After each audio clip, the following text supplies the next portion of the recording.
p.m. showtime. All right. Good stuff. Thank you so much. All right, ladies and gentlemen, you've been waiting patiently. All kind of folks stop through here. You never know who's coming.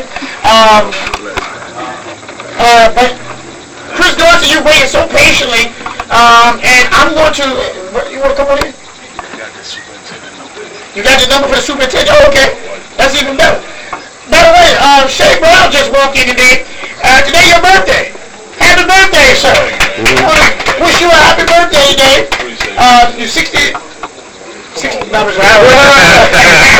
39 years. I don't play Cowboy. I don't do Cowboy fans. I don't do fans. But anyway, I want to wish you a happy birthday. He just brought me this number. Let's try that real quick. And Chris, you get ready. We got a lot of information to cover within this next hour. So we're gonna rock and roll. We were looking for him last night. He said some people was asking about him, right? That's what I told him, Chris. They were looking. They thought you were gonna be there. They wanted to see what you had to say in public opinion. So, but anyway, let's go here. Make a call here.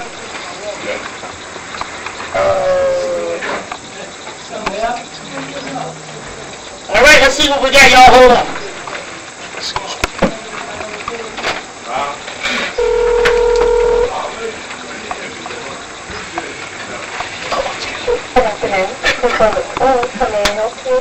Yes, is it possible I can be transferred to the superintendent's office? Yes, let her know. I was looking for... Well, if Dr. Brady will not answer the phone directly, I'll transfer you to his secretary. Oh, okay, yes, that'll be great. This is Robert Scarborough. Okay. I'm returning a call. Okay, hold on. Thank you. Did I leave my phone in?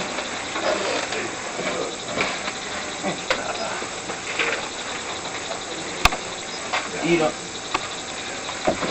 What's your number? 804.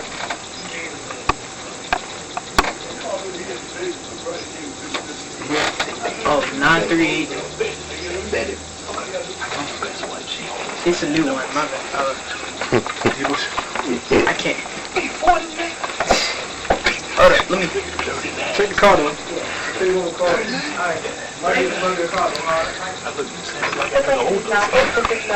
Can I help you? Yes, how are you?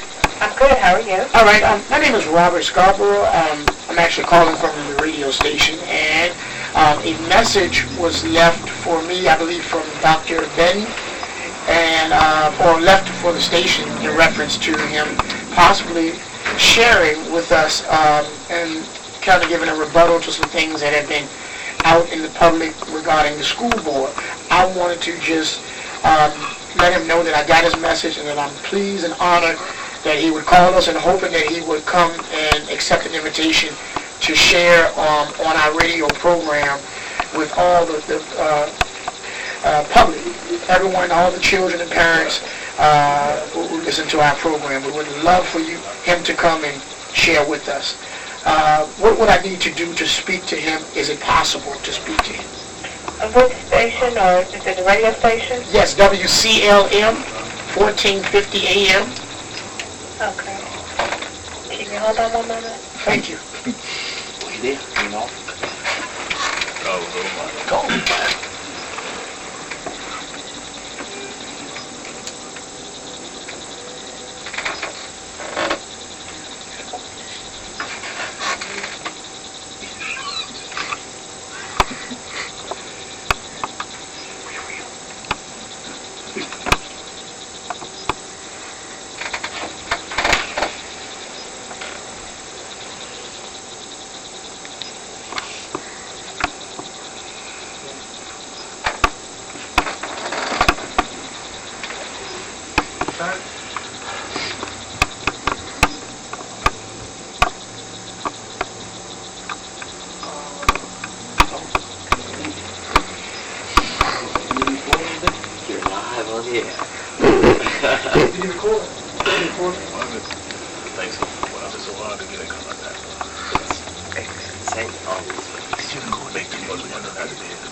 Yeah, on my page too.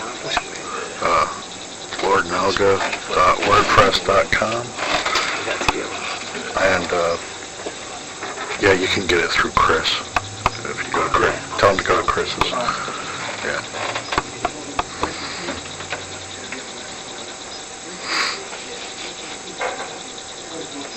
Dr. Beck, Yes, sir. How are you? I'm fine. All right, this is Pastor Ron Scarborough over at WCLM, and it was brought to my attention that you had called over and just kind of reached out a little bit about hoping to do maybe a rebuttal. No, I just called to speak to you. I'm not going to get into a public display of stuff and ask that I would respectfully request in the future. Okay. And everything I know about reporting is that there's always an opportunity for information to be exchanged from both sides. Yes, sir. And I think that, as other stations have called and asked for copies of communications that are FOIA and public information, you will find that there's information that indicates otherwise with regards to information that you all have shared. And I've had this conversation with the board member that my concern and disappointment about the misrepresentation of misinformation, and I told her agree to disagree. But I also know that, like one news station has FOIA'd emails, for instance, related to the documents about the expenses. Okay. There was an electronic communication sent correcting that to the reporter that asked it that got there actually before the snail mail got there. And all board members received an update indicating that correction electronically that very same day as the news station. Let me ask you this, Doctor. Let me say this first of all. I want to make sure you understand where I come in. I'm inviting, I have all kinds of guests, all different folks, different genres, from everything from music to church, you name it, to politics, and I try to invite both sides of any story. That's the reason I'm calling. I wasn't hoping to necessarily have this discussion. I would hope that, I was simply calling because I know that you had called here, and I appreciate you calling. Definitely appreciate you doing so. But I was hoping that to invite you to see if you would consider either a interview or phone interview. Now, it's up to you. But I wanted to give you that chance. I feel like that's the fair thing to do because, as you stated, you may not agree with certain information. And I think that one great way to kind of clear that better than I can tell it would be for you to tell it. I mean, that would be fair. And, you can turn it down or you can take it, but I think the people deserve to know the truth or need to hear exactly what's going on. And I think that it may actually help or resolve some of the tension and some of the other things. I don't know. I want to offer it to you. Speak to our communication staff. What's a good number to reach you back? Okay, you can call me personally at 804 Okay. 231-2186, and that's just the number to the station. Okay. And what I will do is I'll call back and leave a personal number just for, if you need to call me personally, but you can call us, you already have the number to the station. They can reach us here. And any time, you don't have to worry about Pastor Rob? Rob Scarborough. Yeah, I think my in-laws said they know you. Okay. Marcella Rocha. Okay. All right. Great people. Yes, she's a family. Okay. 231-2186. All right. Okay. Thank you so much. Thanks a lot. And you pick any time you want. You got it. Thanks a lot. Thank you.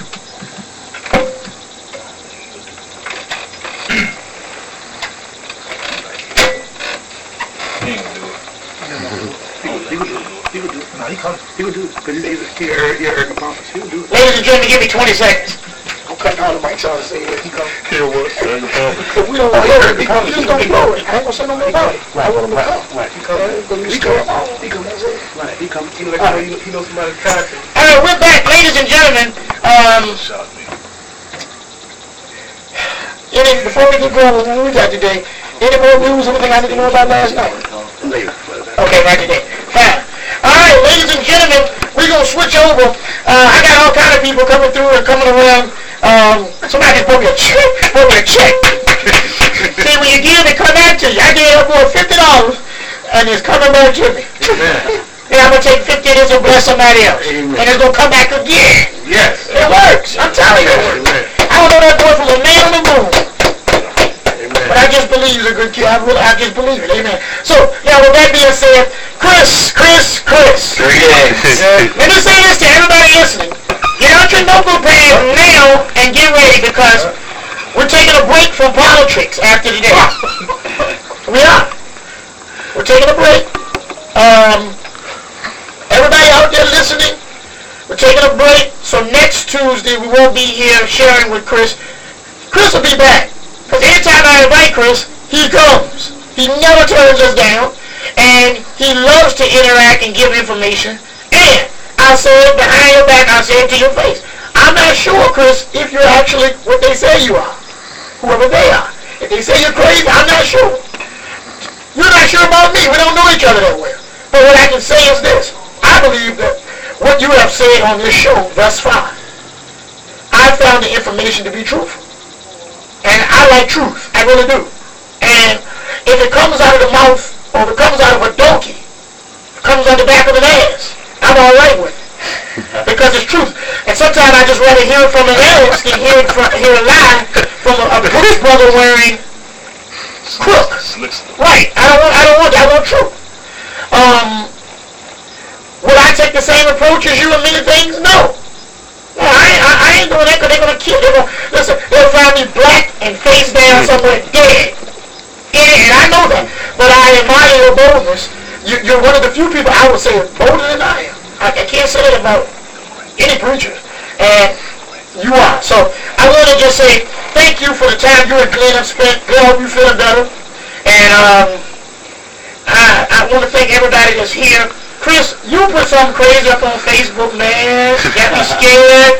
I never get scared. You got me wondering what we're going to do. You're talking about a militia. That's the law, yeah. Yep. I always talk about the law. Okay. Now, before we even get into that, you just mentioned the law. So I need you to just take 5 minutes. I was talking to somebody and they said to me, I said, well, what do you say? Chris knows his stuff. You know what he told me? They said, yeah, but Chris is an extremist who uses the Constitution they basically said you overuse, if that's even a such thing. You use the Constitution in a way that's not constitutional. They sound like idiots. Just flat out. They sound like, well, actually, I know, I'm an expert on things. That's why they have me on international television and stuff like that. I'm not good at many things, but I'm an expert, and I study human psychology, and I know when people are just not being accurate. And if the Constitution is the basis of government, which it is, that's the law of the land, and it is overused, that is an impossibility. One cannot overuse the basis of the government. So, and actually, in reality, these people, they're relative idiots, because I don't use the Constitution. The Constitution is not for me to use, because the people ordain the government. So it says that in the law. That's all one can do. So the Constitution is not my rules. It's the rules for the government. It's the Constitution for the United States of America. It's not something that I use, because all my rights, my infinite rights, because I'm a man and I'm one of the people, they come from God. So the Constitution is just something we, and when I say we, I presume that it is everyone in this room, because we're all going to move forward with the idea that we want to have, freedom rather than have tyranny. Then we will say that the Constitution is something that we put forward for our servants, which is the government or government agents. The Constitution is what we put forward, and it's their rules, not our rules. We don't have to abide by rules that we make. And if people ordain the government, and we do, because that's what it says in the Constitution. The first part, they used to have this stuff on Schoolhouse Rock. This isn't complicated stuff. Any child who watches, used to watch Saturday morning cartoons, it says, "We the people of the United States, in order to form a more perfect union, establish justice, ensure domestic tranquility, provide for the common defense, promote the general welfare, and secure the blessings of liberty to ourselves and our posterity." And here's the most important part. Do ordain and establish this Constitution for the United States of America. So I have maybe above average intelligence, but I don't get caught up in something that's not based in reality. If a word says something, and I can go back and look and find what all of these words are defined as, what they mean in a lawful and legal sense, it's very clear there. We're not under the jurisdiction of the United States. Chris, let me say this. Let me cut in and say this. First of all, we can relax. I want to bring an offer to you. It just came to me in the middle of our program. Preston Brown just came in here and whispered in my ear. He said, and when he came, he said to me, because of the time slip and because we're running out of time, he asked me how I would feel, and I told him it's okay. So I want to see what you have. I won't be here Thursday. I'll be in Tidewater on radio there. Since this is going to be your last week and we're running out of time today, I wanted to see how would you feel about us taking the next 30 minutes and we go through a list where you actually, Chris, you're going to have to discipline yourself of dealing with short topics. Absolutely. Now watch this. Only because of this. On Thursday, we're going to allow you to come the whole time I'm gone and take the whole show. Oh, I appreciate that. Yeah, I'll definitely you and take Blake you up on that are offer. gone Thursday. The show is yours, and I'll be gone. That'll make up for the time that we lost today. Yeah, sounds good. Let's do this today. I'm going to mention a few terms. I want to spend the next 30 minutes. I'm going to mention some names. I'm going to throw out some things. Can I just say something real quick? In response to a lot of the people that are saying, oh yeah, well he's factually correct and he never actually does anything illegal and he never actually does anything violent and he always tells everybody exactly what he's going to do before he does it, but he's crazy. So my response to those folks is, is a quote from I'm always taking from more well-informed and enlightened individuals, but it's from Krishnamurti.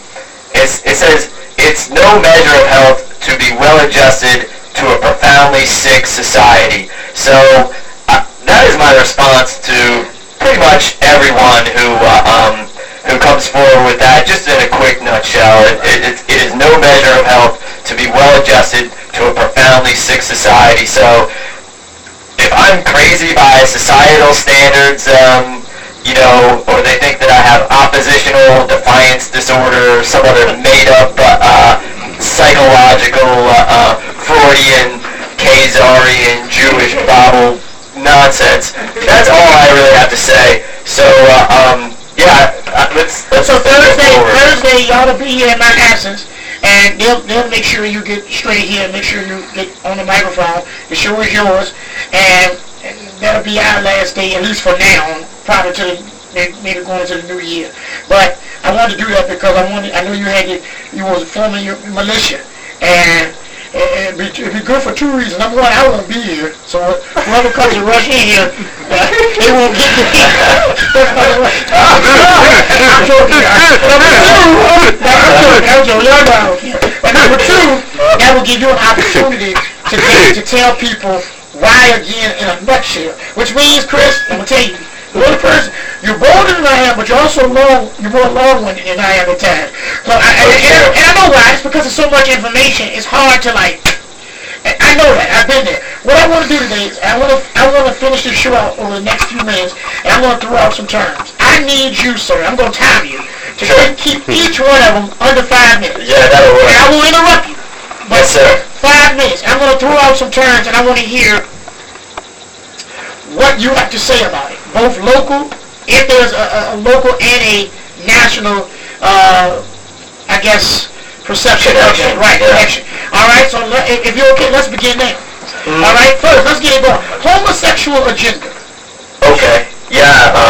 Well, of course, the local and national, and as you were saying before, you were discussing the subject of compromised politicians, and that they're all compromised. And the number one way that individuals in politics are compromised, set up, or even controlled from child through sexual trauma-based mind control. That's the control. I mean, think about it. It works in politics, but it works in life. I mean, people get manipulated and compromised in a lot of cases through their sexual behavior, and people still, persons now, I should say, still do not want to be outed as necessarily as homosexuals. But moving forward, out of the compromise, I mean, we could get it deep into Agenda 21. There's a lot of the,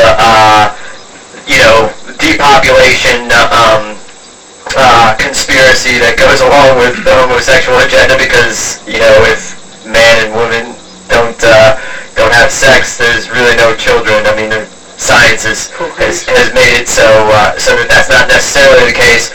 But for the masses, the man and woman still have to come together for procreation. They don't want population increases. The homosexual agenda is just one arm of that.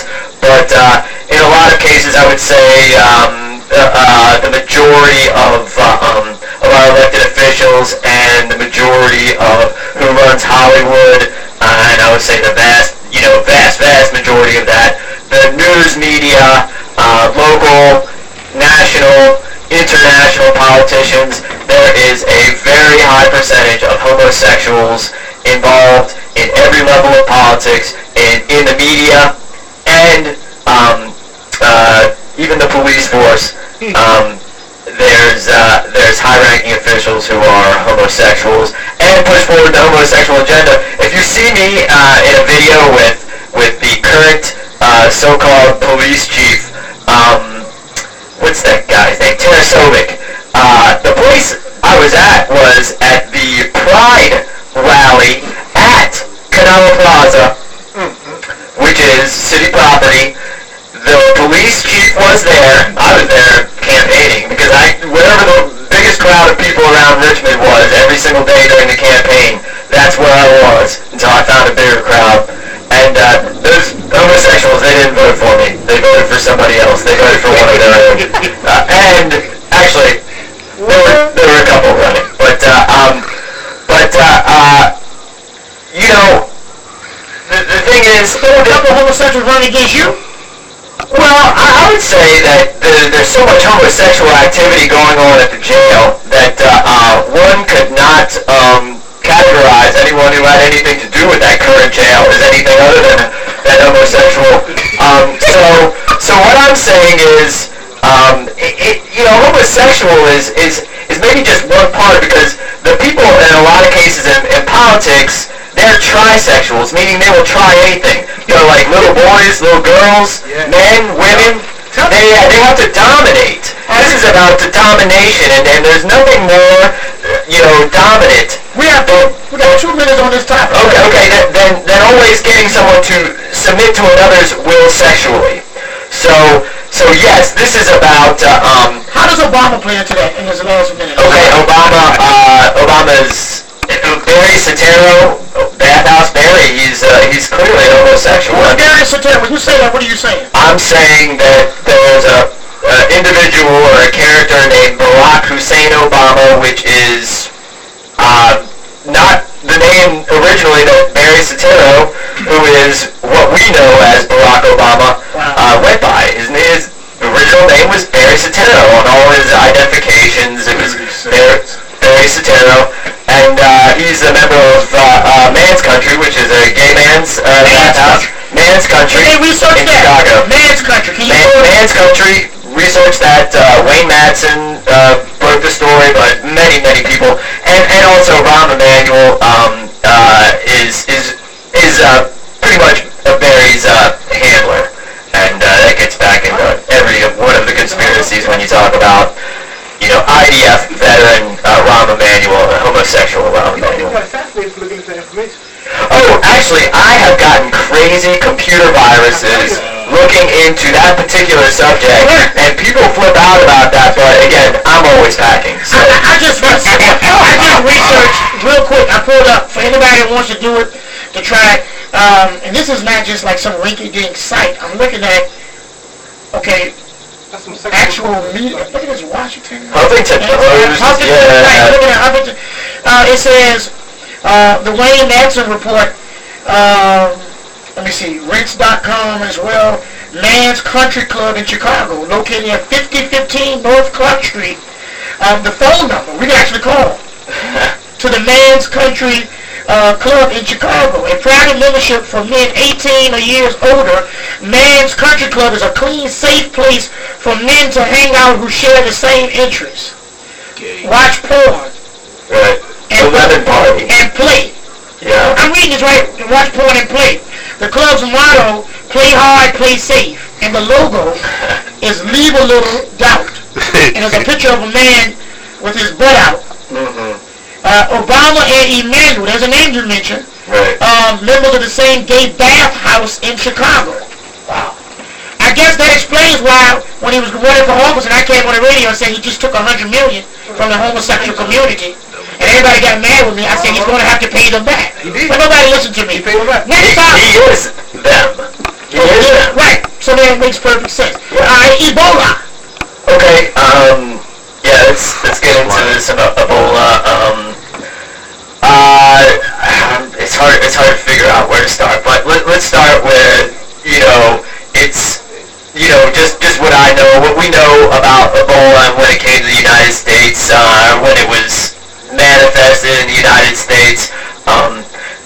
There's a place in Northern Virginia called Reston. I'm sure many of the listeners are familiar with Reston. It's a planned federal community, and there was a place there called the Reston Monkey House. That's what it was referred to, and that's where a bunch of monkeys were inflicted with, and I don't know where they got it. With something that they refer to now as the Ghana strain of Ebola. And Ebola is the name of a river where a lot of these cases were coming from. And just to jump around a little bit real quick, there are United States military outposts there at this point. And getting back to Reston, the monkeys were dying. They had some sort of virus, deadly virus, obviously, and the organs, the infected organs with this Ebola were sent to Fort Detrick in Frederick, Maryland, about 45 miles away, and they were sent, and that's where Fort Detrick, Maryland, which is the chemical warfare headquarters for the United States military, that's when they started weaponizing the Ebola virus. Now, they would say that they were experimenting with it in all sorts of different ways, but it is a military outpost, and that segues into Obama's response to, and again, his name isn't even Obama, and they're all just puppets anyway, so the response of the federal government to the Ebola crisis in Africa is to send military troops, not doctors. So that tells you, it seems to be fairly hyped up because we hear about it all over the news. I view Ebola as a long-standing distraction. We've had, we've had the predictive programming discussions about Bernie Mac and Martin Lawrence and The Simpsons and a number of... I played a few clips. If you go back and look at the old videos, I played some clips where they were on March It's a psyop. talking about Ebola and the Simpsons. It's been going on. They already mentioned. Sure. You gotta see it. So how many people how many folks have actually died from the Ebola? Not that many. Less than have died from the flu this year, because about 40,000 people killed the flu. And so why do they talk so much about something that really is not affecting that many people, and it's just one of those things? It's like a fear tactic, you know, where they're And sending people why out. are they sending troops to places where people are sick? In other Well, words, if the problem is an illness, why are they sending troops? Why are they not sending doctors? I mean, we don't. I mean, I know. we don't know. I mean, because they're not intending to ever help anybody. Because the United States military, that's a mercenary arm for the international bankers, the Bank for International Settlements, the Federal Reserve Bank, Buddhist Bank, Bank of Israel, Bank of England, etc., Bank of Russia. So they're just gonna.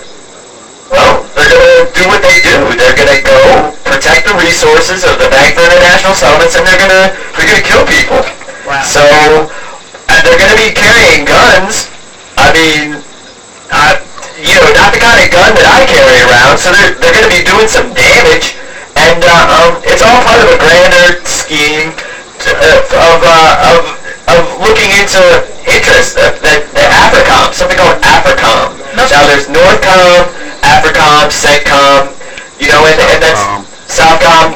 That's the way they divide up the planet. That's and they protect interests, and they have set up. And there's a lot of resources in Africa. There's a lot of East, West. in AFRICOM. Right. Well, really, what it makes me think about is where they get the term news from. News. Everything they take, propaganda news, is nothing more than North, East, West. That's it. And that's where it comes from. But let me just say this real quick. We gotta move to. I told you I gotta stay on you. I hate doing it, but I gotta do it because I want people to know what they can expect while you're forming this militia on Thursday when I'm not even here. I won't be able to interrupt you on Thursday. But I'm going to get to the next thing. Police. Police. Okay. Local, national, whatever. Police. Okay. Well, what the police are, is the same thing that everything else in government is. It's a cog in the wheel of the status quo. So the police, they don't protect the people. They swear to uphold the Constitution, but what they do is they protect the wealthy amongst us. They protect only the moneyed interest. They are not. They're not the best amongst us. They're not here in Richmond. They're not Richmond's finest. They're Richmond's swinest. And that is absolutely no offense to the four-legged animal we call pigs. Why you call them pigs? Yeah, and no offense to actual pigs.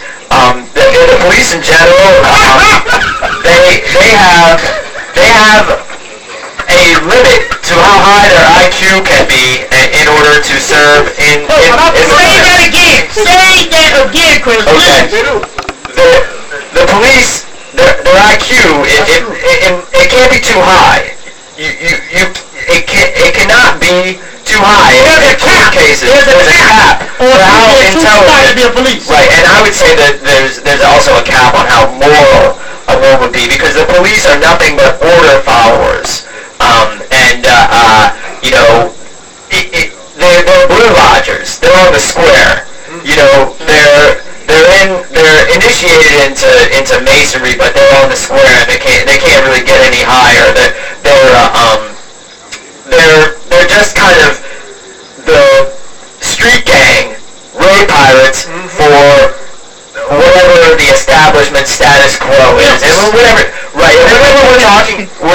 we're talking about the establishment status quo, we're not talking about division through race, we're not talking division through Christian denomination or even different religions. We're talking about the differentiation between moneyed classes, and everything else is only a distraction.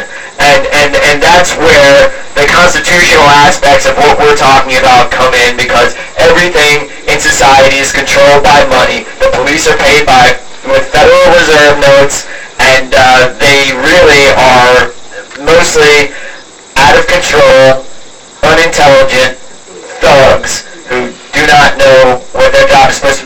and there's nothing in the Constitution about the police, and there's everything in the Constitution about the militia.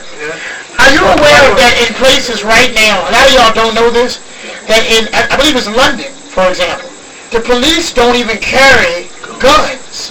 They have access to them if they need them, but they carry clubs today. London, a lot of people don't know that. To this day, they actually survive with gangsters and criminals like we have.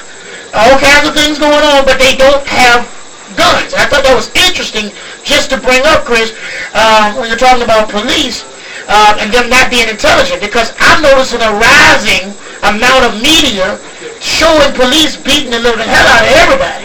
And I think that's just because there's more cameras. I think it's always been going on like that. You know what? I stand corrected. As a matter of fact, but I think that it's still an agenda. Maybe my mind is so twisted, Chris. I think that they want us to see it more. Oh, yeah. Because they want us to become immune to it. Because if you continue to see 70-year-old women beat up by the police, after a while it won't be a thing of shock. It'll be, this is what police do, and we'll accept it. Right, and it keeps people in line, of course. Because, like, no matter what, yeah, they don't want to be killed by the police. Yeah. Well, real quick, you know, I mean, how many times have the police shot someone around here? I'm wondering when, shot and killed people, I mean, on their own front porches. I'm wondering when there's going to be a reaction. How many police killings have there been since Mike Brown? So why Mike Brown? That's what I want to know. Why, when this happens in Richmond, there's no reaction, and when it happens in St. Louis, the folks in Richmond get all up in arms about it. Well, they don't really get up in arms, but they do something rather than nothing. Right. So, Like this. yeah, well, they march around with their hands up, saying, hands up, don't shoot. Okay, that's another one. I saw a video with you saying that you're not putting your hands up. I'm certainly not putting my hands up, even if I'm not even convinced that somebody named Mike Brown existed, because they haven't shown the evidence that there was a death certificate. They haven't shown. So I'm not saying it did or didn't, but what I know is, as the story goes, if one buys the story, he was shot when he had his hands up. So why would folks, citizens, dupes, walk around saying hands up, don't shoot, when hands up, don't shoot is exactly what got him shot? And if one reads the law, they say, like, these cops, they don't have any legitimate authority. Their authority comes, as Mao said, all political authority comes at the barrel of a gun. So that's why the militia is important. If the militia is the body of the people, and the police have all the guns, and the police are out of control, and the only thing that could save the people is the militia, which mandates that they always have more guns than the police, which actually is unconstitutional. The police forces around the country, as they are today, obviously are unconstitutional. Why do people have such, why do folks have such hatred of that idea or that word militia? It seems like it would be, that mentality is 100% counterintuitive. Meaning, it is, if one goes along with the idea of allowing someone else who is acting against you to hold all the guns, that seems like digging one's own grave. So, again, whenever someone says that I'm crazy and I stop and I think about it and I go, this is my response. Okay, tell me how I'm crazy. And whenever I do that, and one engages, the folks you're talking about saying these things about me, they're cowards, you know, and they would never say it to my face because they know I'll pull out a camera and say, okay, explain how I'm so crazy, because I'm not saying I haven't done crazy things in the past, but when I analyze, or maybe even irrational things now, but when I'm talking about politics, or when I'm making actions in regard to other individuals, I'm always well within my rights, and I'm always saying, maybe I am crazy, and I really want to hear what these folks have to say, and normally it's just in a mocking manner, because I know that they're just BSing. Moving along, Chris, because we got some people that are going to be listening Thursday.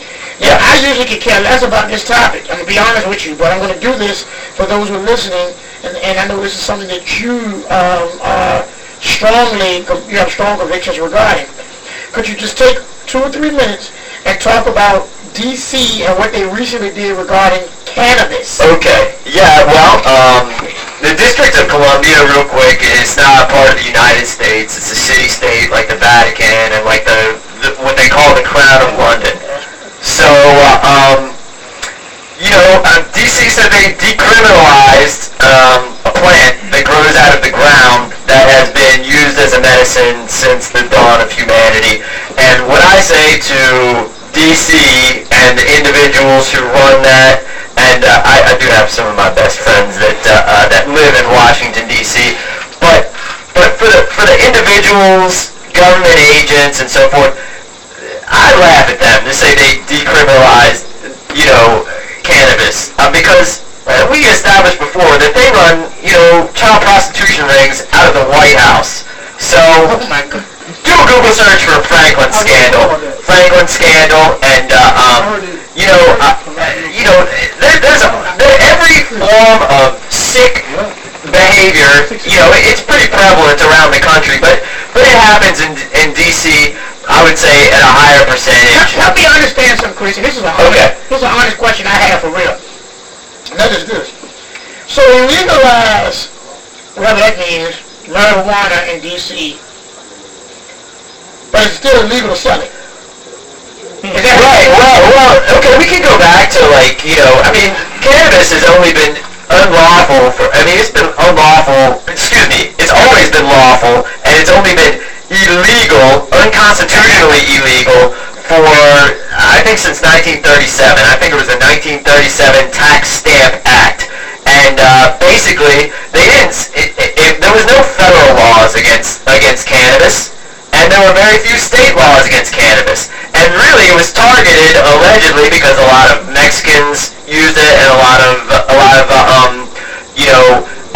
African Americans used it, and so that's why they targeted it. But everybody was using cannabis. It was in medicine. I'm going to say everybody's smoking weed, though. But it used to be in medicine. You used to be able to walk to the apothecary and get cannabis solved. All right, so let me ask you this. So they made it illegal by passing a tax, saying that you had to pay a tax on the cannabis, and you had to possess the cannabis in order to pay the tax, so you were already breaking the law when you went to go pay the tax. When you talk about the God-given grown cannabis, That's right, yeah. I want to know this honestly. Is there a difference, and what is the difference in what I'm seeing on the corner, when I'm seeing we have different slang terms now for marijuana, okay? And I don't know if you're familiar with all these, but some people call it loud, and some people call it exotic. You got purple haze, and this and that and the other. Well, those are strains. I've never heard of something called loud. I don't know whether that's a slang or purple haze is a strain. It's a slang term for weed that's very strong, right? It's like weed that's very potent. Right. We used to call it nugs back in the day. But is that actually what you're saying? It should be lawful? It is lawful. When I say what about that? That's really the key. I'm an advocate of cannabis. I don't just say it's something that is lawful. Obviously, I'm saying that cannabis is one of the greatest medicines ever. Is one of the greatest gifts from God. If one wants to be, a more enlightened, more empathic, and better human being, I would say, smoking cannabis is one of the things that will lead to that. I don't know about smoking, because you can eat it, you can consume it, but what I'm saying is, it is excellent.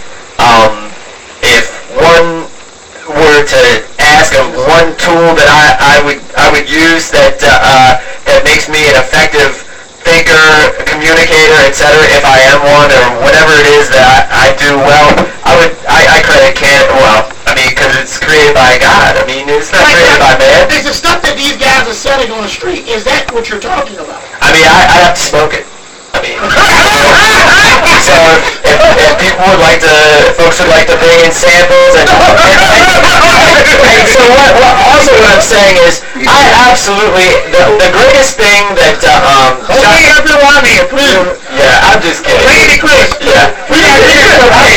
Hey, Pastor Rob, you know nobody actually comes and talks to me. When I get my phone number out, nobody, actually calls unless they're There's like, a video with you smoking. There's a video out there Yeah, several. smoking on the steps. Is it like the steps or something? The Capitol? Well, there's one of me in front of the federal courthouse. That's where you were. And there's one at the state capitol with a Channel 12 news camera and Glenn, of course, And you were filming. Yeah, I was like, let's go. He's like, we'll interview you while you're smoking, and I said, no, let's do it while we're smoking, and let's go find a Capitol police officer, and I'll blow the smoke in his face. And they said no, and because they're cowardly. Because again, Would you have blown that smoke in that police officer's face? Oh, of course. I mean, of course, Glenn. I mean, So what happened? I can't catch them. They run away. I can't catch these cops. So what? They're like thieves in the night. They come like thieves in the night, don't they? Once you do that, and then one of them slaps some cuffs on you and say, man, you arrested for possession of marijuana, what do you do next? Well, we've been, we have been. I mean, I've been charged with a statute by saying I possessed something called marijuana, which is not. That's a slang term, and that's a term that was associated with Mexicans. It's never been called that. It's cannabis sativa. Or back in the day they would call. I mean, if the slang term was Indian hemp. It built this country. Our founding documents in Virginia and the United States were drafted on hemp paper, and now hemp is the cousin of cannabis, and I'm just saying, like, what I'm really saying here is, you saw what happened. They do slap the cuffs on me. They do attempt to arrest me. They do attempt to kill me, and they fail. Because they don't have the law on their side, and they also know that there will be lawful retribution for anything that they do, and at this point, nobody is going to touch me. Absolutely nobody's going to touch me. And when I say nobody's going to touch me, I'm going to say the next person who attempts to touch me, that's the last thing they're going to do. And, it's gotten to that point, and the thing is, it's all on video. And when I say we have rights, we have a right to self-protection, and I can't tell you how many times that the Virginia ABC or the Richmond Police or any other city, state, or federal agency, usually the feds come after me for my speech, my political speech, and they usually do framing, but they come after me and they attempt to frame me for cannabis.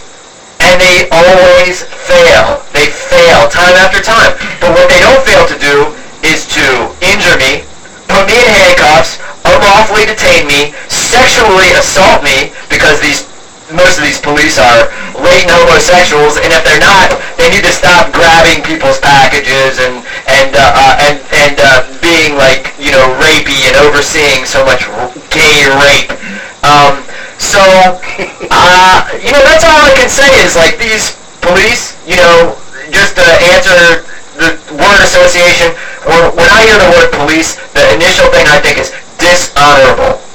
They're dishonorable, dishonest individuals, and, they have no rights. The people have all the rights, and it's certainly my right to consume cannabis, and I always consume cannabis before I do anything important. And I'll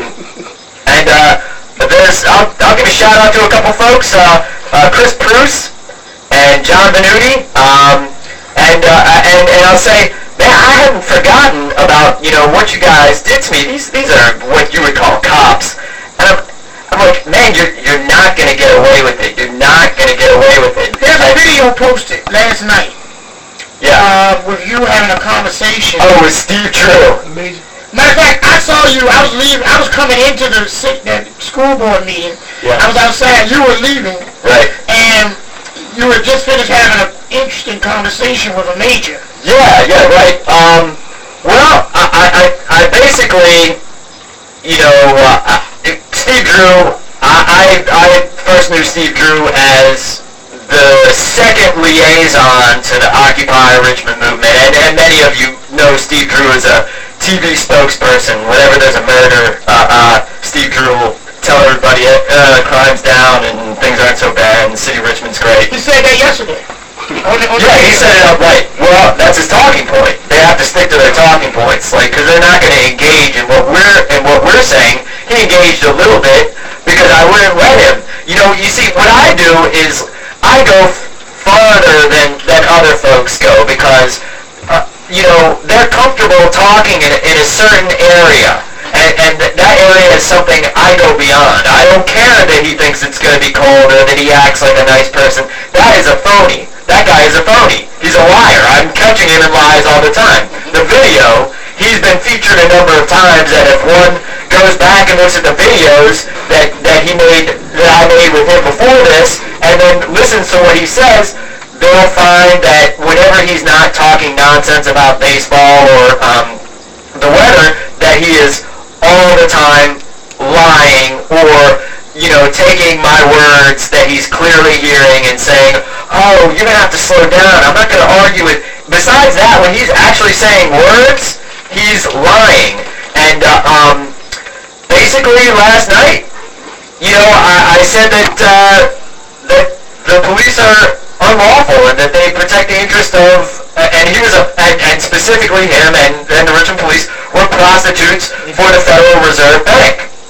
And then I said, if you were actually to do your job, you and the rest of your police officers would have to go down to the Federal Reserve Bank and arrest Jeffrey Lacker. And this is a good segue because he then said, well, he hasn't violated the law. How has he violated the law? So I keep telling him, and I say this everywhere I go, and I start naming the laws that they violated.